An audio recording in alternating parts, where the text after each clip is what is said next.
J'ai pas une idée comme ça, tiens, je vais faire une pièce comme ça. Oui, je peux y penser, tout à coup, je suis sur mon scooter, il y a un truc qui me vient à l'esprit et je me dis, ah, je vais explorer ça. Mais généralement, j'ai des idées qui me viennent quand je suis en train de faire. Même en train de faire autre chose, mais en occupant mes mains. Occuper mes mains, ça me libère l'esprit. Et là, du coup, je peux dire pourquoi je fais de la sculpture, c'est aussi parce que j'en ai besoin. Je crois que c'est un ancrage, c'est quelque chose de, de clé. Je fais aussi des sculptures pour trouver un lien autre que les mots, pour pouvoir trouver un territoire commun avec d'autres gens. Et ça peut être n'importe qui. Quand je sens qu'il y a eu une émotion, une sensation commune, enfin, ou quelqu'un qui me dit quelque chose sur ma sculpture, qui peut être quelque chose soit que je ressens tout le temps par rapport à cette pièce finie, soit que j'ai eu en cours de réalisation, je me dis que ça, c'est des moments magiques. Je ne sais jamais très exactement où je veux aller, hein. Et c'est tant mieux parce que je veux pas arriver exactement à ce que j'ai en tête. Je veux pouvoir grandir avec mes sculptures, évoluer tout le temps.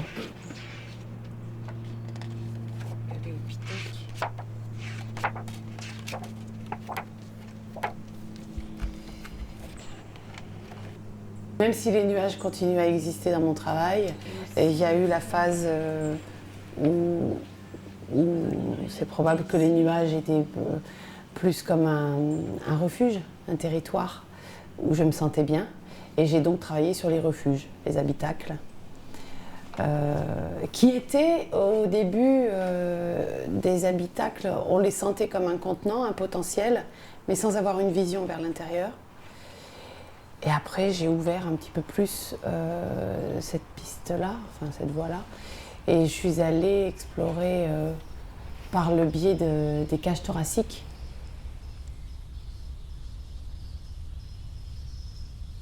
J'essaye d'intégrer dans mon travail à la fois un côté un peu brut, un peu... c'est pas viril le mot, c'est... un peu brut, pas forcément fini, pas chiadé, pas fignolé, surtout pas fignolé.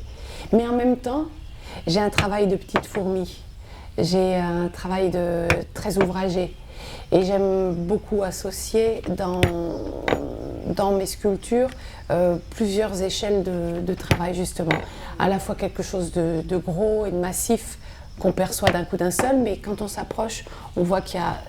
c'est fait de petites pièces, de petits mondes.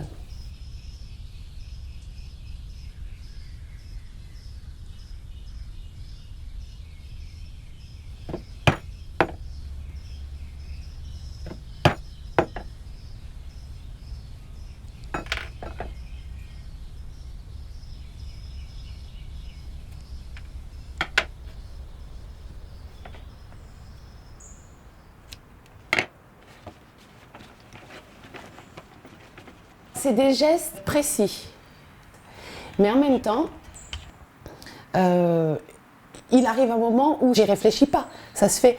Et justement, j'aime bien découvrir des nouveaux gestes. Donc, nouvelle matière, nouveaux gestes, nouveaux... Et je choisis pas des matières très simples à travailler, volontairement. Que ce soit... Même la peau de mouton, c'est pas évident, la peau de mouton. Il faut toujours aller... Le cuir, il faut le percer, il faut... mais même le tissu, je fais en sorte qu'il soit difficile à travailler. Je me mets des contraintes parce que aussi j'aime bien que ce soit long. Parce que si ça arrive trop vite, j'y crois pas. Et comme je disais, je veux grandir avec mes sculptures, moi. Donc j'ai pas le temps de grandir si ça arrive tout de suite. J'espère que c'est ce que mes pièces évoquent, qu'on ne peut pas cerner et maîtriser le volume d'un coup d'un seul, puisqu'il se passe plein de choses. Je crée un volume dans l'environnement, dans l'espace. Et ce volume trouve sa place.